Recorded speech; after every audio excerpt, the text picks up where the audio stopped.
apellidarse liberal, lo conversábamos el otro día, es como llamarse Pérez. Es una familia bastante grande y hay distintas corrientes. Entonces lo que yo trataría de hacer en un primer momento es establecer cuáles son los puntos comunes, los mínimos comunes denominadores, en este caso, de lo que se entiende por un liberal.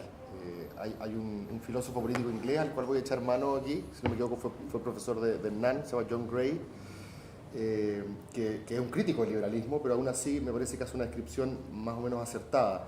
Él dice que el síndrome liberal debiera, en todas sus distintas variedades, componer algunos, o sea, tener por lo menos dentro algunas variables, algunos factores. El primero es lo que él llama el individualismo normativo.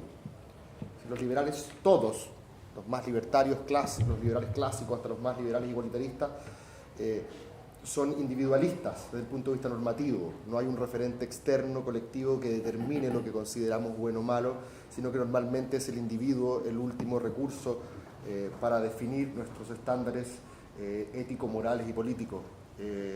Me parece que eso es aceptado en todas las familias. Somos individualistas e impenitentes individualistas. Vemos el mundo a través de los ojos del individuo y por eso para nosotros son tan importantes las libertades individuales, que para Marx eran un problema.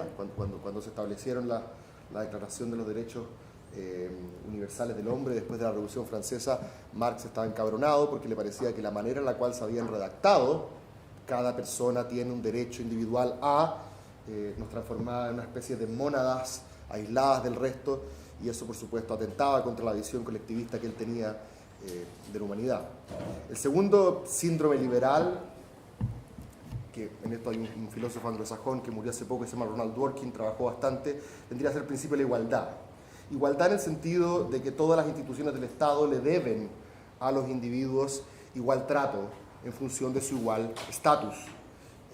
Esto no necesariamente incorpora la igualdad material de resultados, pero sí quedémonos en que todas las personas son iguales y no existe desde el liberalismo ninguna justificación para tener diferencias y discriminar entre el estatus de las distintas personas según su etnia, raza, religión, orientación sexual, etc.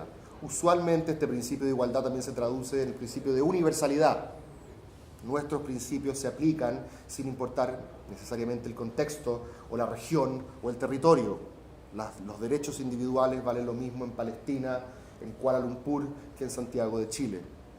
Y en ese sentido los liberales tienden a ser a veces menos parroquianos que otras vertientes más sensibles al contexto. Y en esto tenemos muchas veces una diferencia con los grupos comunitaristas y tenemos una diferencia con aquellos grupos multiculturalistas que pretenden establecer ciertas excepciones o diferencias de trato a algunos grupos. Los liberales, en cambio, los de todas las familias, tendemos a ser más universalistas. Y por eso también nos revienta el populismo, que muchas veces es particularista en la adjudicación de ciertos privilegios a uno y no a otros. Y el tercer síndrome liberal, que es más discutible, pero yo considero que es correcto, es que no existe ninguna concepción de liberalismo que prescinda de la idea de progreso o de cierta idea de meliorismo, dice John Gray. Es decir, la idea de que no existe un texto sagrado en letras doradas que nos diga que las cosas sencillamente son como son y no tenemos la posibilidad de cambiarlas. El liberalismo está abierto al cambio, está en permanente movimiento, es una filosofía política que se adapta a los tiempos, es una filosofía política que entiende, y esto también es herencia emiliana, que el ensayo y error y el propio despliegue de la libertad nos va a hacer a todos ir progresando a través del tiempo. Eso me parecería que son los tres mínimos comunes denominadores. ¿Cuáles son las grandes diferencias? Eso ya es lo que los une. ¿Cuáles son las grandes diferencias entre las familias liberales? Aquí voy a ocupar dos nomás. La llamada liberal clásica o libertaria y la llamada liberal igualitaria o rawlsiana. Yo creo que, y aquí he hecho mano de Michael Sandel, que como todos ustedes saben hace este curso de justicia en Harvard, que es muy popular. No dice exactamente qué es lo que los diferencia, pero describe el libertarianismo. Dice: el libertarianismo rechaza tres tipos de política. Primero, no al paternalismo. Los libertarios se oponen a las leyes que protegen a las personas del daño que puedan hacerse a sí mismas. En ese sentido, yo creo que los liberales igualitarios y los libertarios tienden a coincidir. ambos son antipaternalistas y suelen ser escépticos o sospechosos de aquellas leyes que tratan de proteger a los individuos de sí mismos. La segunda característica de los libertarios, y que yo creo también nos une con los liberales igualitarios, es que son bastante escépticos también respecto a la legislación sobre la moral, es decir, aquella que trata de embellecernos o perfeccionarnos espiritual o éticamente.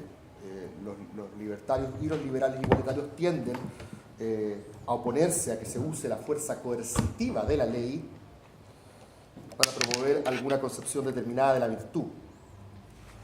¿En qué nos diferenciamos? Y probablemente, yo creo que Axel también va a estar de acuerdo, es que la gran diferencia hoy día entre liberales clásicos o libertarios y liberales igualitaristas es que tenemos una diferencia en cuanto a lo que entendemos por justicia. Los libertarios se oponen a las redistribuciones de la renta o patrimonio en general, en sus distintas versiones, y los liberales igualitarios entienden en ese caso distinto la teoría de la justicia.